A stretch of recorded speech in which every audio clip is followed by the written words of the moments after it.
Hello everyone, welcome to Hindi रोचक कहानियाँ channel.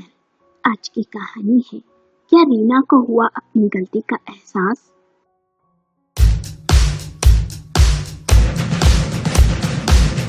दोपहर के 1 बजने आ गए थे। रीना खाना खाकर अपनी आदत के अनुसार अपने कमरे में कुछ देर आराम करने के लिए आई। तब सोचा, बहुत दिन हो गए, दीदी को कॉल कर लेती हूँ। रीना ने अपनी बड़ी बहन पूजा को कॉल किया। कुछ देर बात करने के बाद बोली, मैं बहुत ही परेशान हो गई हूँ दीदी, इस रोज रोज की किचकिच से। ना तो अपने मन का कुछ खा सकते हैं और ना ही पहन ओढ़ सकते हैं। हर समय टोका टोकी, कब तक बर्दाश्त करे कोई ये सब। पूजा ने कहा, तो तू क्यों ये सब सह रही है? अरे तेरे पति राजेश से तू कुछ कहती क्यों नहीं? तेरे जीजाजी तो मेरी हर बात मान लेते हैं। अरे हर रात कमरे में आते ही मैं उनकी माँ की सारी करतूतें उन्हें सुनाती हूँ, और जब तक वे मेरी हर बात में हाँ में हाँ नहीं मिलाते, तब तक मैं उन्हें छूने तक नहीं देती। रीना ने कहा, क्या कहूँ दीदी, मेरे पति राजेश तो माँ के भक्त हैं। वे एक भी शब्द अपनी माँ के खिलाफ नहीं सुन सकते, उल्टा मुझे ही नसीहत देते हैं कि एडजस्ट करना सीखो। सच में दीदी, तुम बहुत ही किस्मत वाली हो जो तुम्हें ऐसा पति और ससुराल मिला। अरे जीजाजी कम से कम तुम्हारे उंगलियों पर तो नाचते हैं। पता नहीं मेरे ऐसे दिन कब आएंगे। अच्छा, अब फोन रखती हूँ। तेरे जीजाजी का 3 बार कॉल आ गया है। जब तक मुझसे ऑफिस में से 1-2 बार बात ना कर लेते, तब तक उन्हें चैन कहाँ। पूजा ने इतराते हुए कहा। रीना ने भी कहा, हाँ दीदी, मैं भी जरा कमर सीधी कर लूं, थोड़ी देर बाद चाय का समय हो जाएगा, मेरी सास का।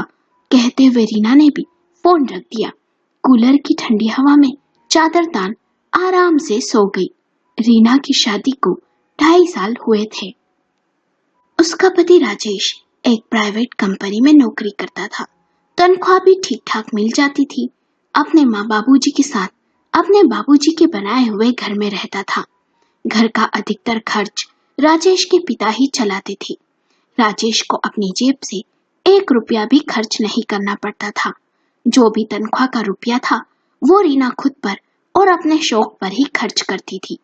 शादी से पहले रीना ने अपनी शादीशुदा जीवन की कल्पना एक सपने की भांति की थी। पति के साथ घूमना फिरना, मजे करना, घर का कोई काम ना करना। पर शादी के बाद उसके सब सपने धरे के धरे रह गए। सास ससुर उसके सपनों के खलनायक बन गए। कई बार रीना ने राजेश से अलग रहने के बारे में बात भी की, पर जब उसे पता चला कि वो इस बात से सहमत नहीं है, तो उसका मन टूट सा गया। कई बार अपनी माँ के सामने अपना दुख रोकर अपना मन हल्का करने की कोशिश करती, पर माँ ने भी उसे यही समझाया कि पति के साथ साथ सास ससुर भी तेरी जिम्मेदारी है। घर में बड़ों के होने से एक रौनक होती है, मिलजुल कर रहने की बात ही अलग होती है बेटी।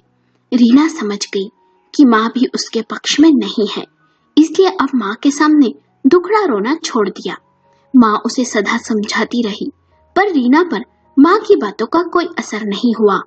अब उसने अपनी बड़ी बहन पूजा से इस बारे में बात करना शुरू कर दिया। अब उससे ससुराल से अलग रहने के बारे में सलाह लेती रहती। समय बीता, रीना के पड़ोस में नए किराएदार रहने आ गए। उस घर में दोनों पति पत्नी ही रहते थे, जिनका नाम था प्रेरणा और अमित। अमित भी राजेश के जैसे एक प्राइवेट कंपनी में काम करता था। रीना ने देखा, प्रेरणा एक से बढ़कर एक स्टाइलिश कपड़े पहनती, कभी छोटे से फ्रॉक, कभी शॉर्ट्स। ये देख रीना के सीने पर सांप लौट जाती। ऊपर से मेकअप, नया हेयर कट भी। सोचती, काश मैं भी अपने पति के साथ अलग रहती तो प्रेरणा की तरह अपनी मन मर्जी कर पाती। प्रेरणा ने रीना के दिलो दिमाग में एक हलचल सी मचा दी थी। रीना सोचती, क्या जिंदगी है प्रेरणा की, असली मजे तो सच में मेरी दीदी और प्रेरणा ही कर रही है। पता नहीं मैंने ऐसे कौन से कर्म किए जो सास ससुर को झेलना पड़ रहा है। उसने प्रेरणा के बारे में अपनी बहन पूजा को भी बताया। पूजा ने कहा, तू ऐसा कर, तू प्रेरणा से दोस्ती कर ले और जान ले वो ये सब कैसे करती है। पूजा की सलाह मान रीना ने प्रेरणा से दोस्ती कर ली। धीरे धीरे रीना और प्रेरणा में अच्छी खासी दोस्ती हो गई। रीना ने अपना दुखड़ा प्रेरणा को भी सुनाया। प्रेरणा ने कहा, पति को यदि अपने इशारों पर नचाना है ना, तो थोड़ा रिझाना भी पड़ता है। सारा दिन सूट साड़ी मत पहना करो, पति का भी मन करता होगा। तुम्हें मॉडर्न कपड़ों में देखे, थोड़ा बोल्ड बनो, समझी? फिर देखो पति कैसे तुम्हारे इशारों पर नाचता है। रीना ने दुखी मन से कहा, अरे मेरे साथ मेरे सास ससुर रहते हैं, उन्होंने देख लिया तो घर में भूकंप आ जाएगा। प्रेरणा ने कहा, फिर तो बस एक ही रास्ता है तेरे पास।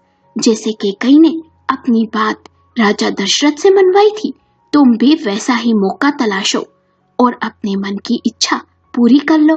देखना फिर कैसे तुम्हारा पति राजेश तुम्हारी बात नहीं मानता। मेरे पति मेरे हर इशारे पर नाचते हैं, समझी?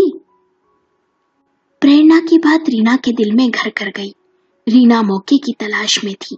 उसने ठान लिया था, मैं दूसरी कैकेयी बन अपने पति से शर्त मनवा कर रहूंगी। समय ने भी उसका साथ दिया। एक दिन रीना ने घर में सबको बताया कि वो माँ बनने वाली है। सास तो ये सुन खुशी से फूली नहीं समाई। ससुर जी भी बहुत खुश थे और राजेश तो रीना के आगे पीछे नाचने लगा। रीना के पांव जमीन पर ही नहीं टिक रहे थे।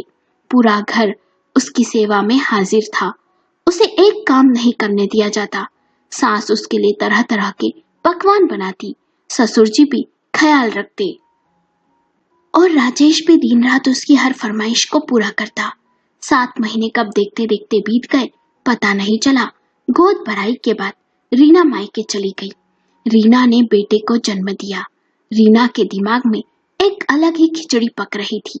बेटे के जन्म के बाद कई बार दादा दादी अपने पोते से मिलने आए। कई बार राजेश भी अपने बेटे से मिलने आया। एक दिन राजेश अपने बेटे से मिलने आया तो रीना ने कहा, रुकिए। राजेश ने हैरानी से रीना को देखा। फिर रीना ने आगे कहा, आप बेटे को तभी गोद में ले सकते हैं जब आप वादा करें कि आप मेरी बात मानेंगे। राजेश ने कहा, जो चाहे मांग लो, मैं वादा करता हूँ मैं तुम्हें दूंगा। अब तो मुझे मेरे बेटे को गोद में लेने दो। रीना ने कहा, पहले वादा करें, आप अपनी बात से नहीं मुकरेंगे। अपने बेटे की कसम खाएं। राजेश ने अपने बेटे की कसम खाई।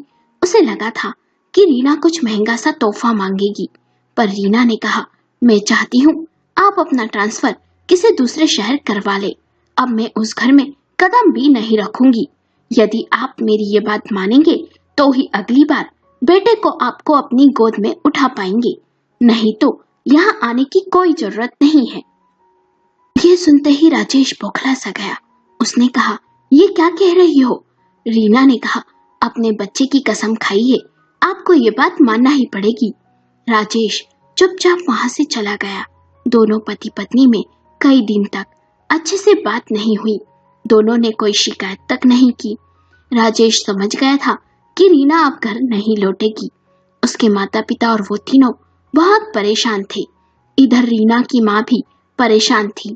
उन्होंने भी रीना को समझाया, पर उस पर कोई असर नहीं हुआ। बच्चे के नामकरण में सास ससुर और राजेश तीनों आए, पर किसी के भी चेहरे पर खुशी नहीं थी। बच्चे का नाम दीप रखा। एक दिन रीना की सास ने उसे कॉल कर कहा, बहू, राजेश ने ट्रांसफर दूसरे शहर करवा लिया है, अब तुम दीप को लेकर सीधा वहीं जाना। रीना को अपनी सास की बात सुन यकीन ही नहीं हुआ। राजेश बहुत ही उदास था। राजेश को उदास देख रीना ने मन ही मन कहा, एक बार इस खुले आसमान में सांस लेकर तो देखो, फिर पता चलेगा अलग रहने में कितना मजा आता है। सारी उदासी यूं गायब हो जाएगी।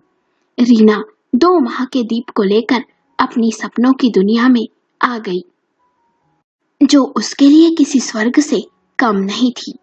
उसने कम समय में ही राजेश के साथ मिल घर जमा लिया। घर को देख उसे बहुत खुशी हुई। सोचने लगी, सही मायने में मेरा गृह प्रवेश अब हुआ है, क्यों न कुछ आज खास बनाया जाए। दीप को पलने में लेटाकर रसोई में गई और हलवा बनाने लगी। तभी दीप रोने लगा। रीना गैस बंद करना भूल गई और दीप को संभालने लगी। कुछ देर बाद हलवे के जलने की महक आई, तब दौड़ती हुई रसोई में गई। जल्दबाजी में कढ़ाई हाथ से ही उठा ली, हाथ भी जल गया और हलवा भी। राजेश बिना नाश्ता किए ही ऑफिस चला गया। दोपहर के 2 बजने आ गए, पर अब तक रीना को नहाने का समय नहीं मिला। दीप सो ही नहीं रहा था और घर में उसके सिवा उसे देखने वाला कोई भी नहीं था। रीना सोचने लगी, यदि गुलाब चाहिए तो कांटे भी स्वीकार करना पड़ेंगे। इतनी जल्दी हार कैसे मान सकती हूँ मैं। आखिर उसने परलने को बाथरूम के पास रख लिया और नहाने चली गई। जल्दी जल्दी 2 मग्गे पानी डालकर बाहर आ गई। 2 निवाले खाना खाया ही था कि दीप ने पोटी कर दी। खाना भी चैन से नहीं खा सकी। एक दिन तो जैसे तैसे बीत गया। शाम को जब राजेश ऑफिस से घर आया तो रीना अलसाई सी बैठी हुई थी। दीप उसकी गोद में था। दीप को राजेश को दे चाय बनाने चली गई। दिन भर का दुखड़ा चाय पीते हुए राजेश के सामने रोने लगी, पर राजेश ने कोई दिलचस्पी नहीं दिखाई। माँ का भक्त कहते हुए रीना मन ही मन कुर्सी गई। रीना ने कहा, आज मैं बहुत थक गई हूँ, बाहर से कुछ खाने को मंगा लेते हैं। नहीं नहीं, ऐसा करते हैं, बहुत दिन हो गए, बाहर चलते हैं। रीना, राजेश और दीप बाइक से पास वाले होटल पहुंच गए। रीना ने अपना मनपसंद खाना ऑर्डर कर दिया। रीना को आज बहुत खुशी हो रही थी। कुछ देर तो दीप खुश रहा, फिर रोने लगा। बड़ी ही मुश्किल से उसे संभाला और खाना खाया। फिर घर आते ही रीना बिस्तर पर पड़ गई। कब नींद लग गई पता नहीं चला। कुछ देर बाद दीप के रोने की आवाज से उठी। रात में कई बार उसने पोटी की।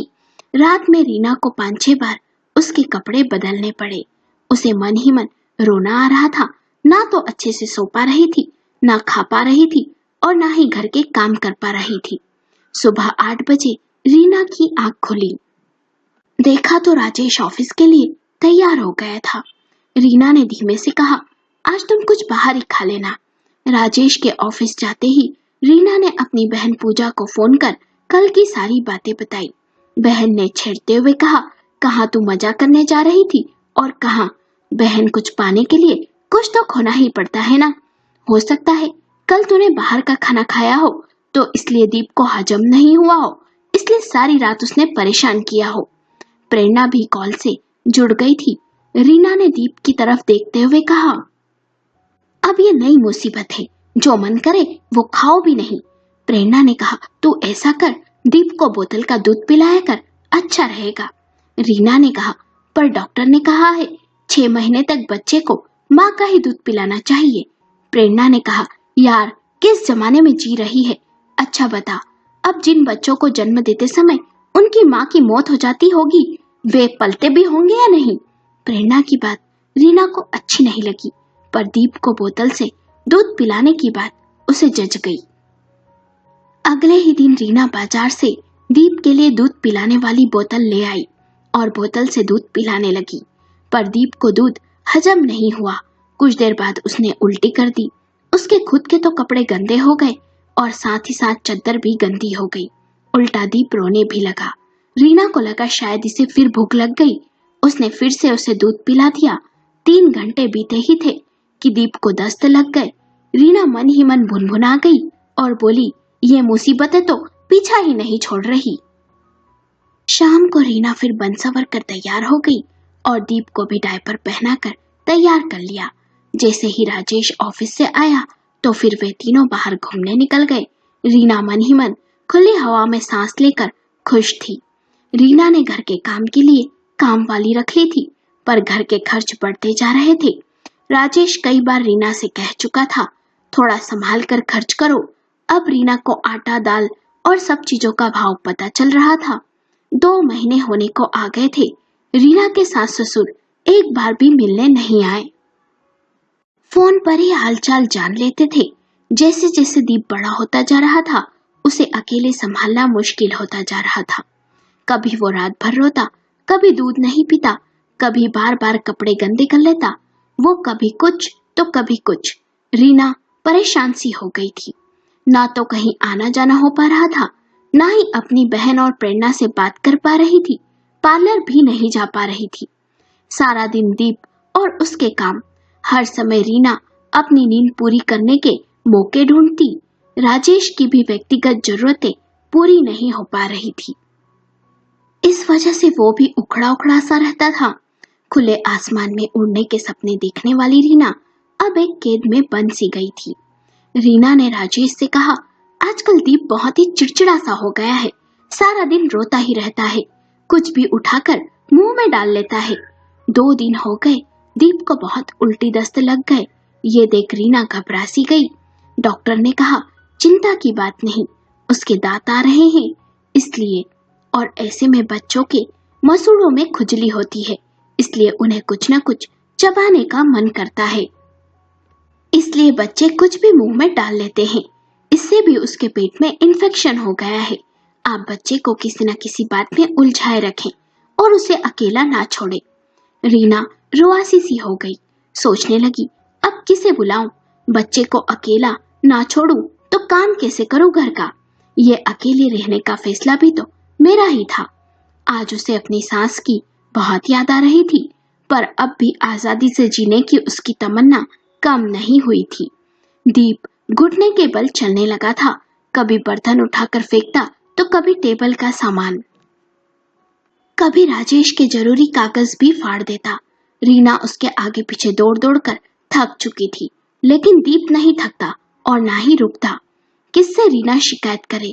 किसी से कुछ कह भी नहीं सकती। एक दिन रीना दीप को लेकर पलंग पर लेटी थी। कब थकान के कारण नींद लग गई पता नहीं चला। दीप कब उठकर पलंग से नीचे उतरने की कोशिश करने लगा पता नहीं चला, और वो पलंग से गिर गया। उसके सर में काफी चोट आई, उसे तो टाके लगाने पड़े। ये देख रीना के हाथ पांव फूल गए। डॉक्टर ने कहा, जरा सी भी लापरवाही बच्चे के लिए सही नहीं, आप हमेशा उसे अपनी नजरों के सामने रखें। इस उम्र में बच्चे बहुत ही चंचल होते हैं। डॉक्टर की बात सुन रीना की आंखें भर आई। घर आते ही राजेश ने कहा, तुमसे नहीं संभलेगा दीप, माँ को कॉल कर बुलाता हूँ। दीप की हालत की जिम्मेदार रीना अपने आप को मान रही थी, पर अब भी उसका मन नहीं था अपनी सास को बुलाने का। राजेश जैसे ही कमरे से बाहर गया, रीना ने प्रेरणा को कॉल किया और बोली, यार एक समस्या हो गई है, लगता है राजेश अब अपने माता पिता को बुला कर ही रहेगा। कैसे रोकूं उन्हें? मुझे तो कुछ समझ ही नहीं आ रहा। और आज की सारी घटना प्रेरणा को बताने लगी। प्रेरणा ने कहा, यार मैं अभी व्यस्त हूँ, मैं अपने ससुराल आई हुई हूँ, बाद में बात करूँ। ऐसा कर, तू तेरी दीदी से सलाह ले ले। रीना ने हैरानी से कहा, तुम और ससुराल? तुम्हें कब से सास ससुर के साथ रहना अच्छा लगने लगा? तबीयत तो ठीक है ना तुम्हारी? प्रेरणा ने कहा, हाँ यार क्या कहूँ, कुछ दिनों में मैं भी माँ बनने वाली हूँ। अब तुम्हारी हालत को देख मुझे समझ आ गया कि अकेले रहना कुछ दिन ही अच्छा होता है, पर हमेशा के लिए परिवार से दूर रहने में समझदारी नहीं, और खासकर बच्चा होने के बाद, उसके बाद तो सास ससुर की बहुत ही जरूरत पड़ती है। प्रेरणा की बातों में स्वार्थ झलक रहा था। रीना को लगा जैसे प्रेरणा ने भी उसका साथ छोड़ दिया। अब राजेश ने अपने माता पिता को कॉल कर दिया था। अगले दिन वे दोनों भी आ गए। धीरे धीरे दीप उन दोनों से घुल मिल गया। रसोई में कई तरह के पकवान बनने लगे। रीना को भी अब अपने लिए समय मिलने लगा। रात को दीप अपने दादा दादी के पास सो जाता, जिससे रीना कुछ पल चैन से सो लेती। रीना के चेहरे की रौनक और राजेश के चेहरे पर एक संतुष्टि लौट आई थी। बहुत महीनों के बाद रीना ने राजेश के साथ कुछ पल एकांत के बिताए थे। पोते के आगे पीछे घूमते हुए उसके दादा दादी थकते नहीं थे।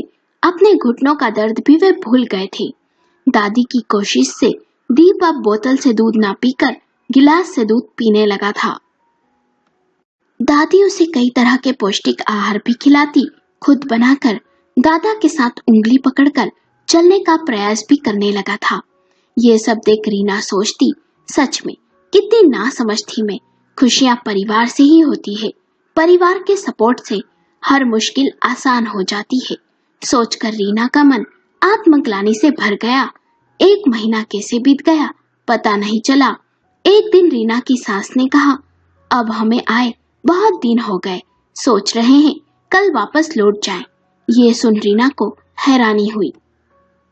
रीना के ससुर जी ने कहा, दीप के साथ समय पता ही नहीं चला ऐसा लगा जैसे राजेश का बचपन लौट आया है, पर फिर भी बच्चों को उनकी जिंदगी अपने हिसाब से जीने देना चाहिए। यही तो उनके खेलने खाने के दिन है। राजेश ने कहा, लौटना तो है बाबूजी, पर अकेले नहीं, हम भी सब साथ चलेंगे। मैंने फिर से अपना ट्रांसफर अपने शहर करने की बात ऑफिस में कर ली है। तब तक आप दोनों यहीं रहे हमारे साथ। रीना ने भी हाँ में हाँ मिलाई। दरअसल रीना ने खुद 2-3 दिन पहले राजेश से ट्रांसफर करवाने को कहा था। रीना को अपनी भूल का एहसास था। वो जान गई थी कि सच्ची खुशी परिवार के साथ है, अकेले में नहीं। सुख दुख में परिवार ही काम आता है, ना कि कोई सखी सहेली। सलाह तो हर कोई दे देता है, पर साथ सिर्फ परिवार देता है। कहानी पसंद आई हो तो कमेंट बॉक्स में YES जरूर लिखें। आपको कहानी कैसी लगी हमें अपने विचार कमेंट करके बताएं। कहानी पसंद आई हो तो लाइक करें, शेयर करें और चैनल को सब्सक्राइब करें।